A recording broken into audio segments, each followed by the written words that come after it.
She says something. You hear one thing, but what she really means is a different language entirely. Welcome to decoding Bargirl language. People hear the phrase and their nervous system lights up like a city at night a day on Christmas Eve. Your heart rate involuntarily shifts, muscles soften. The future suddenly feels closer, safer, warmer. The phrase is, I love you. And because that reaction feels so human, so sincere, we assume the words themselves are innocent. They aren't. The phrase, I love you, is not just an expression of emotion. It's a cognitive event. It doesn't simply describe how someone feels. It changes how you process information from that moment forward. And once you understand what it does psychologically, you realize why it so often appears at very specific moments in unstable relationships. To understand this, you have to start with the reticular activating system, the RAS. This is the brain's filtering mechanism. You are exposed to millions of bits of information every second. Sounds, faces, microexpressions, inconsistencies, tone shifts. The RAS decides what gets through and what gets ignored. It's why you don't hear the hum of electricity until someone mentions it. It's why you suddenly notice your name across a crowded room. And it's why once someone says, I love you, your perception reorganizes around them. When those words are spoken, the RAS receives a priority update. This person is now categorized as important, bonded, future relevant. From that point on, your brain actively looks for evidence that supports that narrative, and this is critical. The brain does not search for truth. It searches for coherence. It wants the story to make sense. So when behavior doesn't match words, the RAS doesn't immediately flag danger. It softens the contradiction. It reframes it. Stress becomes she's just overwhelmed. Distance becomes she's afraid of how much she feels. Silence becomes they need space. The system filters out threat signals that would disrupt the emotional bond that just formed. This is not weakness. This is how attachment works. Now layer in dopamine. Dopamine isn't the chemical of pleasure, despite what people think. It's the chemical of anticipation.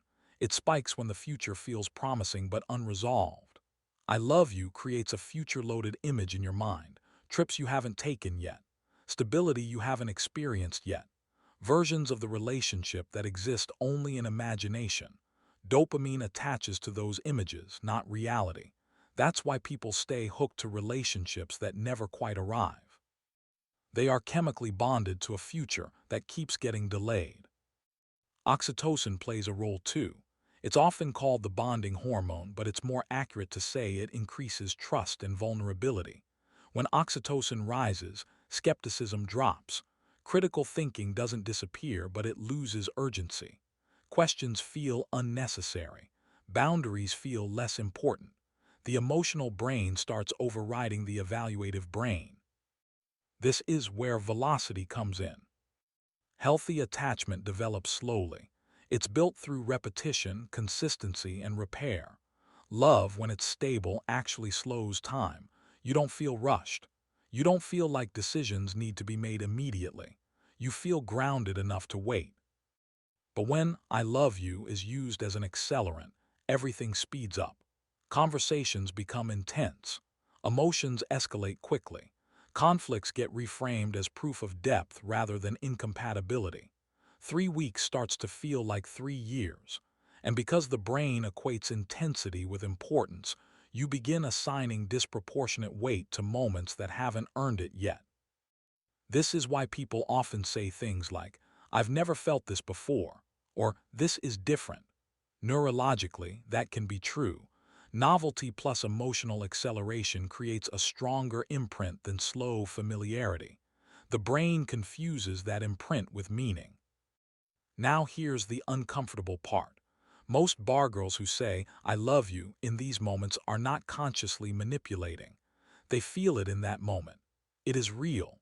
But humans are capable of holding state-based emotions that don't translate into long-term behavior. There is a difference between feeling love and being organized around love. Someone can feel love intensely while still prioritizing survival strategies that contradict it. Financial security, validation, freedom, control, excitement. Those systems don't shut off just because affection appears. Instead, they coexist. And when conflict arises between them, behavior follows the dominant system, not the emotional one. This is why people can cry while lying, why they can swear devotion while disappearing. That's why a bargirl says, "I love you," and still acts in ways that fracture trust. Not because the words were fake, but because love was never the governing principle. When this phrase appears, it rarely shows up during calm, regulated periods. It emerges after distance, after a fight, when someone feels they're losing leverage, when the relationship risks slowing down or ending. The words don't just express emotion, they redirect momentum. They re-anchor the bond without resolving the underlying issue. And once spoken, they change the rules of engagement. After "I love you," asking questions feels harsher. Pulling back feels cruel. Expressing doubt feels like betrayal. The emotional contract has been upgraded, but the behavioral contract hasn't been rewritten yet. You're now expected to respond with loyalty to a future that hasn't been built. This is where men get trapped. They start protecting the idea of the relationship instead of observing the reality of it. They stay because leaving would mean admitting the acceleration was premature. They forgive patterns because confronting them threatens the imagined future they've already emotionally invested in. There's also a trauma component here. If someone grew up with instability, inconsistency, or conditional affection, acceleration feels familiar. Fast bonding feels like intimacy. Emotional intensity feels like connection. Calm feels boring. Predictability feels suspicious. So when someone says, "I love you" early or during chaos, it resonates at a deeper, conditioned level. The nervous system recognizes it as home. But here's the diagnostic question that cuts through all of it. When those words were spoken, did your life become clearer or more confusing? Did your boundaries strengthen or erode? Did time feel safer or more urgent? Love that stabilizes reduces anxiety. It slows your thoughts. It allows you to breathe. It creates space for curiosity rather than fear. You don't feel like you're constantly calibrating your behavior to keep the bond intact.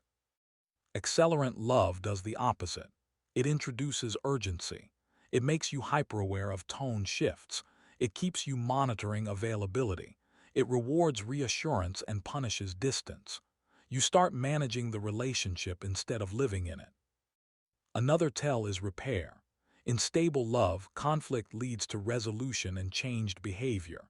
In accelerant love, conflict leads to emotional surges, apologies, closeness, and then repetition. The cycle feels intense, but nothing structurally changes. The bond survives, but the pattern remains. And this is why "I love you" is such a dangerous phrase when mistimed. Not because it's evil, but because it's powerful. It alters perception. It biases judgment. It speeds up attachment before trust has been earned. The irony is that real love doesn't need to announce itself early. It reveals itself through restraint and consistency, through choices that actually cost something.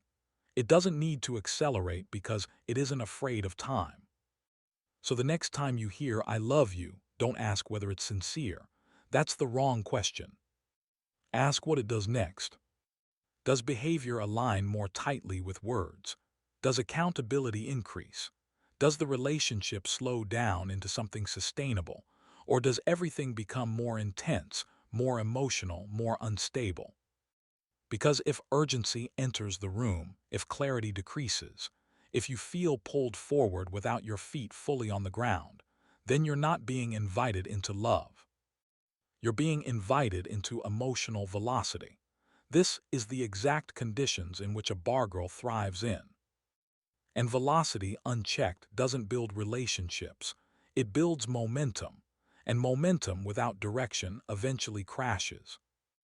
In the next episode, we will explore the nuances of the phrase "I miss you" and what a bargirl means when she says it. This should pair quite nicely with this episode. Please be on the lookout for that. If you enjoyed this video, give a thumbs up.